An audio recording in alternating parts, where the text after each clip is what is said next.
Hello everyone, welcome to the channel. This is Chandra Sharma और आज की क्लास में हम बात करने जा रहे हैं एक्सरसाइज 7.2 के लास्ट 3 क्वेश्चंस की।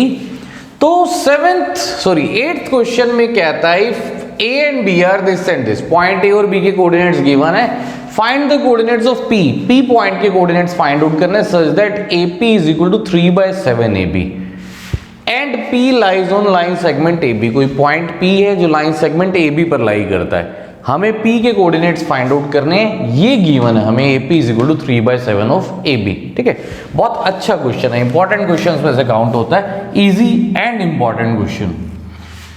AB हमारे पास एक लाइन सेगमेंट गिवन है, कोऑर्डिनेट्स गिवन है -2 एंड 2 4।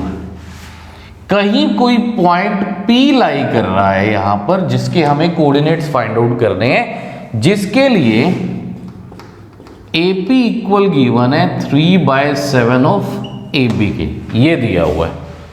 ठीक है, अब इसको अगर मैं यूज करूं तो AB को डिनोमिनेटर में ले आइए, AP/AB क्या आ गया 3/7। तो मोस्ट ऑफ द स्टूडेंट्स यहां ये गलती करते हैं कि 3/7 दिख गई, रेशियो दिख गई, तो 3/7 यूज करके सेक्शन फॉर्मूला लगा देते हैं और P की वैल्यू फाइंड आउट करते हैं, जो गलत आती है। क्यों गलत आती है? मुझे सेक्शन फॉर्मूला अगर यूज करना है तो मुझे रेशियो चाहिए AP और BP की, इन दो पार्ट्स की रेशियो चाहिए होती है। यहां किसकी गिवन है? AP और AB की, एक पार्ट और पूरी साइड की रेशियो दी हुई है, तो हम डायरेक्ट यहां सेक्शन फॉर्मूला यूज करेंगे तो हमारे पास आंसर गलत आएगा। पहले तो हमें फाइंड आउट करनी है AP और BP की रेशियो क्या होगी, वो फाइंड आउट करनी है। तो इसके लिए क्या करना है, बहुत ही इजी सा वे है, रेशियो फाइंड आउट करनी है। मैंने लेट कर लिया AP को 3x, रेशियो थी 3x ले लिया, एंड AB को 7x। BP फाइंड आउट करना है, BP किसके इक्वल आएगा, ये part AB minus AP, AB minus AP, AB is 7x, AP is 3x, तो ये क्या आ गया 4x। अब ये 4x आ गया, इसका मतलब AP और BP की रेशियो क्या आ गई, AP was 3x, BP is 4x, that is 3/4। तो AP और BP की रेशियो क्या आ गई हमारे पास, दिस इज 3/4। अब 3/4 यूज करते हुए अगर हम सेक्शन फॉर्मूला अप्लाई करेंगे तो हमारे पास पॉइंट P आ जाएगा। ठीक है, जल्दी से देखते हैं एक्स कोऑर्डिनेट क्या रहेगा। M1 x2 3 × 2 this is 6 plus M2 x1 4 × -2 this is -8 divided by 3 + 4 -2/7। y coordinate M1 y2 3 × -4 plus 4 × -2 this is again -8 divided by 3 + 4, so this is -20/7। तो P पॉइंट हमारे पास आ गया, so point P is -2/7 and -20/7। ठीक, इस बात का ध्यान रखेंगे, ratio हमें AP और AB की गिवन थी, बट सेक्शन फॉर्मूला यूज करने के लिए AP और BP की रेशियो रिक्वायर्ड होगी। ओके, 9th क्वेश्चन में कहता है find the coordinates of points which divides the line segment joining point A and B into 4 equal parts. A और B दो पॉइंट्स गिवन है हमें, जिनकी कोऑर्डिनेट्स गिवन है -2 एंड 2 फाइंड आउट क्या करना है हमें, फाइंड आउट करने हैं कोऑर्डिनेट्स उन पॉइंट्स के जो AB को डिवाइड कर रहा है 4 इक्वल पार्ट्स में। अगर 4 इक्वल पार्ट्स की बात करें, 4 इक्वल पार्ट्स में डिवाइड करने के लिए हमें 1 2 3 4 4 पार्ट्स में डिवाइड हो गया, हमें चाहिए 3 पॉइंट्स चाहिए होंगे जो AB को डिवाइड करेंगे 4 इक्वल पार्ट्स में। ठीक है, क्या होगा, हमने ऐसा ट्राइसेक्शन वाला केस भी एक किया, लास्ट क्लास में हमने बात की थी ट्राइसेक्शन 3 इक्वल पार्ट्स में डिवाइड करने वाला, वहां सेक्शन फॉर्मूला यूज किया था। वैसी अप्रोच यहां भी रह सकती है और एक और इस क्वेश्चन के टाइप पे ऐसे जो क्वेश्चंस होंगे उसके लिए इजी मेथड भी है हमारे पास। पहले तो वहां जो हमने किया था उस वे के अकॉर्डिंग अगर हम सोचे तो क्या रहेगा, देखो P पॉइंट की अगर हम बात करें, P पॉइंट के लेफ्ट में एक इक्वल पार्ट है, राइट में 3 इक्वल पार्ट्स है। दैट मींस P जो है AB को डिवाइड कर रहा है 1:3 में। तो आप 1:3 यूज करते हुए सेक्शन फॉर्मूला लगाएं तो आपके पास P आ जाएगा। Q की बात करें, 2 पार्ट्स इधर 2 पार्ट्स इधर, 2:2, 2:2 यानी कि 1:1। इसको यूज करें तो आपके पास Q आ जाएगा। ऐसे ही R के लिए देखें, 3 equal parts 1 equal part, that means 3:1। तो 3:1 यूज करेंगे, सेक्शन फॉर्मूला लगाएंगे तो हमारे पास R आ जाएगा। ठीक है, ये तो हो गया रेशियो फाइंड आउट करके उसके अकॉर्डिंग अगर हम सोचे।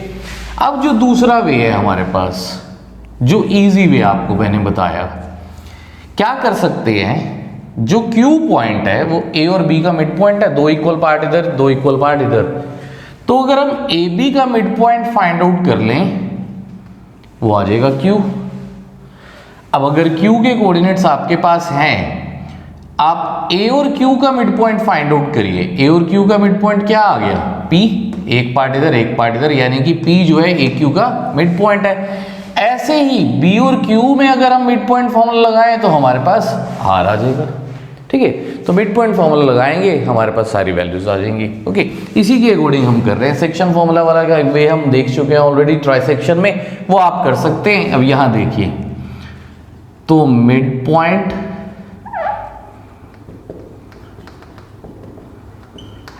ऑफ लाइन सेगमेंट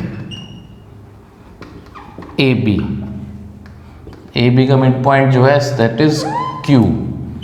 क्या आ जाएगा, x1 plus x2/2 that is -2 plus 2/2, y1 plus y2/2 ये आ गया। और Q इज, या इम्प्लीकेशन ले लो तो क्या आ गया, -2 plus 2 0/2 that is 0, 10/2 this is 5। Q के कोऑर्डिनेट्स आ गए अब हमारे पास 0 and 5, ये 0 5 आ गए। Now mid point of line segment AQ का मिड पॉइंट फाइंड आउट किया, क्या रहेगा, A और Q का mid point is P point is -2 plus 0/2, 2 plus 5/2, that means this is -2/2 -1 and ये आ गया 7/2। P पॉइंट भी आ गया। ऐसे ही mid point of line segment BQ का mid point that is R, 0 plus 2/2, 5 plus 8/2, that means R point आ गया, दिस इज 2/2 1 एंड ये आ गया 13/2। तो P, Q एंड R ये आ गए हमारे पास वो पॉइंट जो AB को डिवाइड कर रहे हैं 4 इक्वल पार्ट्स में। ठीक, so 10th question of exercise is find the area of rhombus. Rhombus का एरिया फाइंड आउट करना है। वर्टिसेस गिवन है, टेकन इन ऑर्डर में वर्टिसेस गिवन है, we have to find its area. Rhombus given है, A is 3 0, B is 4 5, C is -1 4 and D point is -2 -1। ये हमें given है कोऑर्डिनेट्स। ओके, तो क्या होगा यहाँ पर, रोम्बस के एरिया की बात हो रही है। रोम्बस का एरिया क्या होता है, half into product of diagonals. तो मेरे पास अगर दोनों डायगोनल्स की लेंथ होगी तो हम फॉर्मूला में पुट कर सकते हैं। तो हम यूज करेंगे यहाँ पर डिस्टेंस फॉर्मूला, जिससे BD और AC यानी कि दोनों डायगोनल्स की लेंथ फाइंड आउट करेंगे। लेंथ आ गई, फॉर्मूला में पुट करके डायरेक्ट आंसर।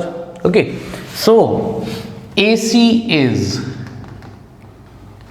की लेंथ क्या हो जाएगी, A और C में डिस्टेंस फॉर्मूला अप्लाई किया, -1 -3 का स्क्वायर प्लस 4 -0 का स्क्वायर -4 का स्क्वायर 16, ये 4 का square this is again 16, that is √32 which is 4√2। AC की लेंथ आ गई, BD की लेंथ फाइंड आउट करेंगे। BD की लेंथ, BD इज -2 -4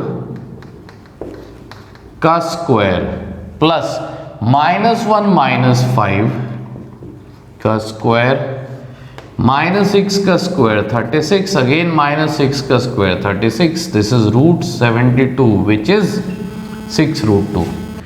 क्यों हुआ ये उम्मीद करें क्लियर है, या देख लेते हैं एक बार √2 या √72 को हमने क्यों लिखा।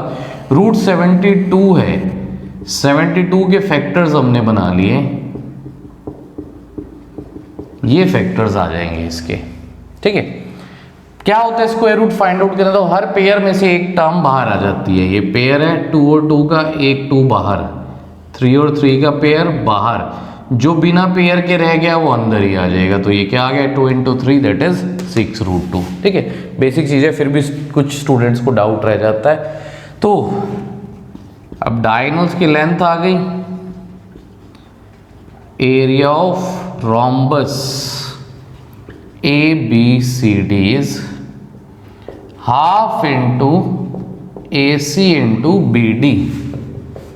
Half into AC is 4√2, BD is 6√2. 2 × 6, this is 12. √2 × √2 is 2. This is 24 square units. ये है हमारा आंसर, ठीक। सो इसी के साथ हमारा ये चैप्टर भी खत्म होता है। इसकी थर्ड एक्सरसाइज जो पुराने सिलेबस के अकॉर्डिंग है, that is area of triangle, that is not in our course now. तो ये 2 टॉपिक्स हमारे थे। इसके अलावा ऑप्शनल एक्सरसाइज जो है उसके फर्स्ट 4 क्वेश्चंस जो हैं वो अच्छे क्वेश्चंस हैं, उनको करके देखिएगा। आगे किसी वीडियो में उनको भी कवर करेंगे। तो अगर इस वीडियो से कुछ गेन किया, ये वीडियो पसंद आई है तो लाइक करिए, कमेंट करिए, शेयर करिए अपने फ्रेंड्स के साथ, ओके। अगर नहीं भी पसंद आई है तो डिसलाइक तो कर ही सकते हैं, और साथ में कमेंट सेक्शन में ये जरूर बताइए कि हम कैसे और इम्प्रूव कर सकते हैं इसको, ओके। Thanks for watching.